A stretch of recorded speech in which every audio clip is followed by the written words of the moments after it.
نحمده ونصلي على رسوله الكريم أما بعد أعوذ بالله من الشيطان الرجيم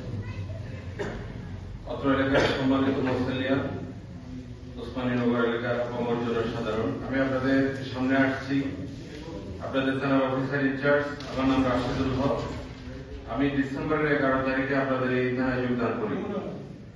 তো আমাদের নির্বাচন পরবর্তী বিভিন্ন জায়গায় বিভিন্ন মসজিদ শিক্ষা প্রতিষ্ঠান এবং বিভিন্ন জায়গায়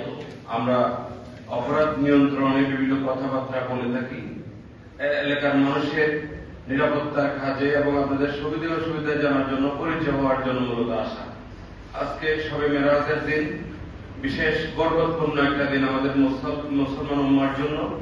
আজকে আমাকে সুযোগ করে দেওয়ার জন্য অত্র এলাকার সম্মানিত মুরব্বী আমাদের শেখ কুদ্দুস ভাই এবং আমাদের অত্র মসজিদের খতিব বা পেশ ইমাম ওনাকে আমি ধন্যবাদ ও কৃতজ্ঞতা জানাচ্ছি আজকে মূলত আমাদের একটা কথা আপনাদের উদ্দেশ্যে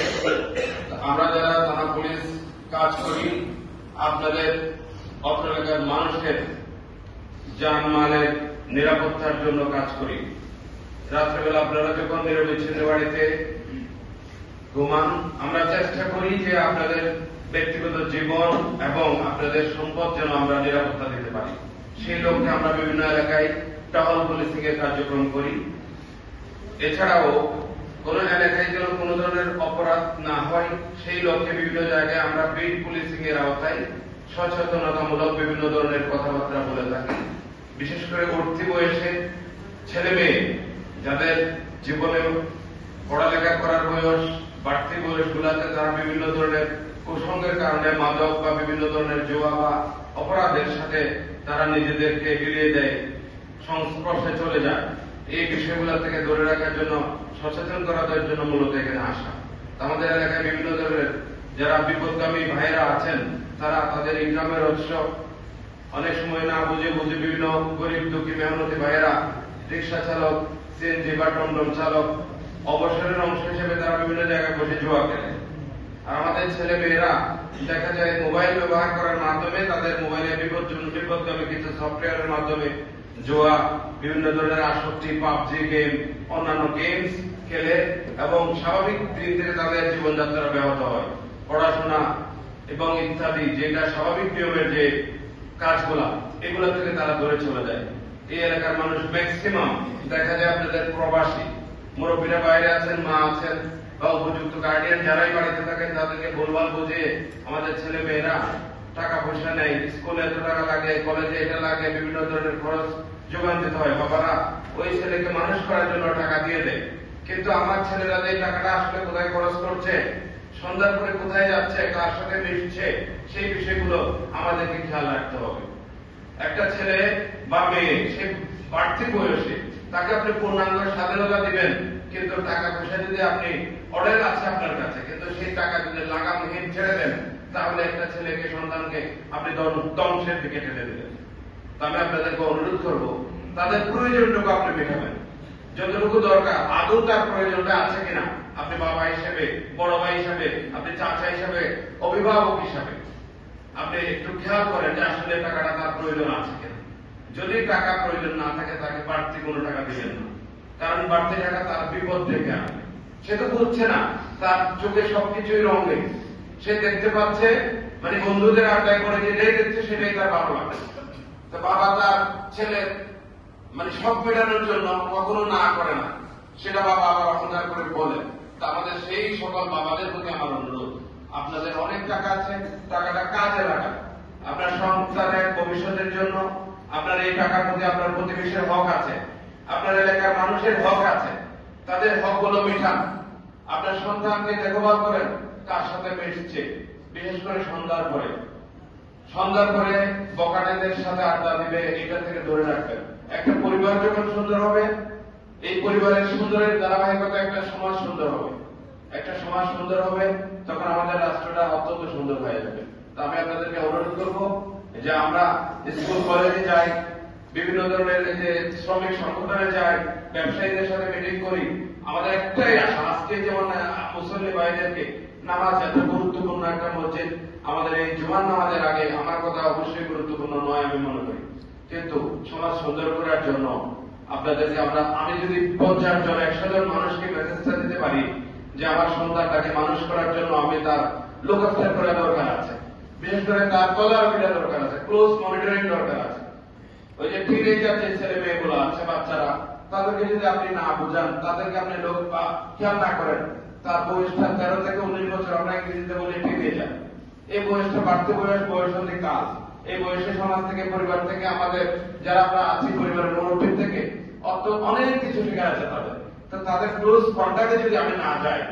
তার ওই বয়সে যা যা শেখানো সেই মেসেজটা যদি আমি তাদেরকে না দিই, তাহলে সে মূল শিক্ষাটা বাইরের থেকে কারো না কারোর থেকে শিখবে। বিশেষ করে মেয়েরা ওই বিভিন্ন নিকটতম ভাবি, তান্তবের বেআইন বিভিন্ন জনের কাছ থেকে উল্টাপাল্টা শিখবে, অন্যান্য ছেলেদের মাধ্যমে বিভিন্ন প্রস্তাব কুপ্রস্তাব দেখবে। ফেসবুক, সামাজিক যোগাযোগ মাধ্যম, বিশ্বের সাথে তাল মিলিয়ে চলার জন্য আমাদের দরকার আছে, কিন্তু এর মধ্যে আমাদের ছেলে মেয়েরা বিপদগামী হচ্ছে বেশি। অপরিচিত ছেলের সাথে পরিচয় হয়ে অনৈতিক সম্পর্ক, ইমো, ভাইবার, বিভিন্ন ধরনের বিপদগামী সফটওয়্যার আছে। এই সফটওয়্যারের মাধ্যমে সরাসরি ভিডিও কলের মাধ্যমে তারা অনেক বাজে বাজে কাজের মধ্যে লিপ্ত হয়ে যাচ্ছে, আত্মহননের মতো পথ বেছে নিচ্ছে। আর বিশেষ করে বাল্য বিবাহটা ইফটিজিং আমাদের এলাকায়, বিভিন্ন এলাকায় গলিতে প্রান্তরে, যেমন আমাদের গরিবের মেয়েরা অনেকে দেখা যায় প্রভাবশালী ছেলে মেয়ের কারণে স্কুলে আসা যাওয়ার পথে টিচিং এর শিকার হয়। আছে নাকি এই ধরনের সমস্যা আপনাদের এলাকায়? তাহলে এই মেয়েগুলা যদি স্কুলে যেতে না পারে, কলেজে যেতে না পারে, তাহলে তো তার স্বাভাবিক জীবনযাত্রা বন্ধ হয়ে যাবে, পড়ালেখা বন্ধ হয়ে যাবে। তা আমরা যারা একটু এলাকাতে মোটামুটি মেম্বার সাহেব, চেয়ারম্যান সাহেব বা নেতা, ব্যবসায়ী ছেলে, তো তাদের প্রতিবাদ করার মতো সব সাহস তাদের নাই। দয়া করে এই মেসেজ গুলো আমাদেরকে দেবেন। তাহলে একটা মেয়ের স্কুলে যাওয়া বন্ধ মানে কি? সে অপরিণত বয়সে তার বাল্য বিবাহ শিকার হতে হবে, এবং এমন একজনের সাথে তার বিয়ে হতে পারে যে বিয়ের 1 মাস 2 মাস পর থেকে নারী নির্যাতন মতো ঘটনা ঘটবে, এবং একটা পর্যায়ে এসে আত্মহত্যার পথ বেছে নেয়। এরকম অনেক পরিবার আছে, আছে কিনা? আর আমরা যারা বাইক চালাই, এখানে অনেক ছেলেদের, কিশোর ভাইদের মধ্যে বাইক আছে, মোটর সাইকেল। দয়া করে আপনি নিজেকে ভাববেন, আপনার এই মোটর সাইকেল আছে সুন্দর, অ্যাক্সেলেটর বাড়াইলে অনেক স্পিড ওটা হাইওয়ে রোডে গাড়ি চালান, কিন্তু একটা দুর্ঘটনা আপনার পরিবারের জন্য সারা জীবনের কাহিনী। আমরা এখানে যারা বসে আছি, আমার জীবনের গুরুত্ব আমার কাছে খুব কম, কিন্তু আমার জীবনের গুরুত্ব আমার সংসারে, আমার স্ত্রীর কাছে, আমার সন্তানদের কাছে অনেক বেশি, ঠিক না? আমার একটা বাবা জানে তার সন্তানটা হারাইলে বাবা মা তার বুকটা হাহাকার, একেবারে চৌচির হয়ে যায়। সেই সন্তানটা মোটরসাইকেল চালানোর সময় দয়া করে মাথায় হেলমেট দেন। আপনি আপনার সামর্থ্য আছে, গাড়ি কিনেছেন, দয়া করে মোটরসাইকেল চালানোর ড্রাইভিং লাইসেন্সটা করেন। ড্রাইভিং লাইসেন্স করার জন্য আমি বলে এখানে আইন শেখাতে আসি নাই বাবা। আপনি যখন ড্রাইভিং লাইসেন্সটা করতে যাবেন, ট্রাফিক সিগন্যালটা আপনি জানবেন, কোন কোন ওয়েতে কোন গতিতে গাড়ি চালাতে হবে, এটা নিয়ে আপনি ওরিয়েন্টেড হবেন। আপনি এটা যদি মানেন, তাহলে আপনার পরিবার নিরাপদ হবে। আপনি কুয়াশার রাত্রে গাড়িটা স্পিডে ছিল, তাহলে একটু যে কোনো একটা গাড়ি, পিকআপ, মাইক্রো, অন্য 3 চাকা 4 চাকা যে কোনো গাড়ির সাথে আপনি যদি 50 স্পিডের মধ্যে যদি একটু বাইরে লাগে, আপনি রাস্তায় পড়ে যাবেন, আপনার মাথাটা একটু আঘাত হলেই চলন্ত গাড়িতে আপনি লাশ হয়ে করে ফিরছেন। আমি এখানে যোগদান করেছি ডিসেম্বরের 11 তারিখ বলছি। এই হাইওয়েতে 13 মাইল 19 মাইল বিভিন্ন জায়গাতে এর মধ্যেই 5-7 জন লাশ শুধুমাত্র বাইক অ্যাক্সিডেন্ট করা আমরা রিসিভ করেছি। এটা কারো ছেলে, কারো সন্তান, কারো ভাই, প্রিয় ভাই। 5 লাখ 7 লাখ টাকা বাবারা বায়না করছে, আবদার করছে, আবদারের কারণে আপনারা মোটরসাইকেল কিনে দিচ্ছেন। সেই মোটরসাইকেলটা যদি আমরা একটু দেখে শুনে চালাই, এবং চালানোর সময় সন্তানদেরকে বলি, এবং কমপক্ষে 100% একটা ভালো মানের হেলমেট যদি রাখি, ছোটখাটো অ্যাক্সিডেন্ট হলে মাথাটা সেভ হয়ে যাবে। তো আমি পরিচয় দিতে এসে অনেক সময় নেব না। জুমার নামাজের এটা অত্যন্ত গুরুত্বপূর্ণ সময়। সবে মেরাজের গুরুত্ব আমরা জানি। আমাদের প্রিয় নবী হযরত মুহাম্মদ মুস্তাফা সাল্লাল্লাহু আলাইহি সাল্লাম এই দিনে মসজিদুল আকসা হয়ে আল্লাহ দিদারে, আল্লাহ সাক্ষাতে গিয়েছিলেন। সেই আশা আজিম দেখে আসছেন। ওখান থেকে আমাদের জন্য, আমাদের উম্মার জন্য অনেক নির্দেশনা দিয়েছেন। সর্বশেষ 5 ওয়াক্ত 50 ওয়াক্ত নামাজ 6 মাসের রোজা দিয়ে, পরবর্তীতে এটা সর্বশেষ আল্লাহর সাথে ধ্যান দরবার করে তদবিরের মাধ্যমে 5 ওয়াক্ত নামাজ আমাদের জন্য ফরজ করে দিয়েছেন। আমরা মুসলমানরা চেষ্টা করব দৈনন্দিন জীবনে অন্তত 5 ওয়াক্ত নামাজ যদি পড়ি, আমরা বিভিন্ন ধরনের অপরাধ থেকে আমাদের মন মানসিকতাকে পাক ও পবিত্র রাখবে এবং বিভিন্ন গুনাহ থেকে বাঁচার জন্য আল্লাহ আমাদেরকে ব্যবস্থা করে দেবে। আমাদের সবাইকে হেদায়েত করো, আমরা সবাই যেন মৃত্যুর আগে একবার পবিত্র হাতে বাইতুল্লাহ তওয়াফ করতে পারি এবং প্রত্যেকেই কালিমা লা ইলাহা ইল্লাল্লাহ মুহাম্মাদুর রাসূলুল্লাহ এই কালিমাটা মুখে নিয়ে ঈমানদার হয়ে এই দুনিয়া থেকে বিদায় নিতে পারি, সেই সবাই শুভকামনা। সবাই ভালো থাকবেন। আসসালামু আলাইকুম ওয়া রাহমাতুল্লাহি ওয়া বারাকাতুহু।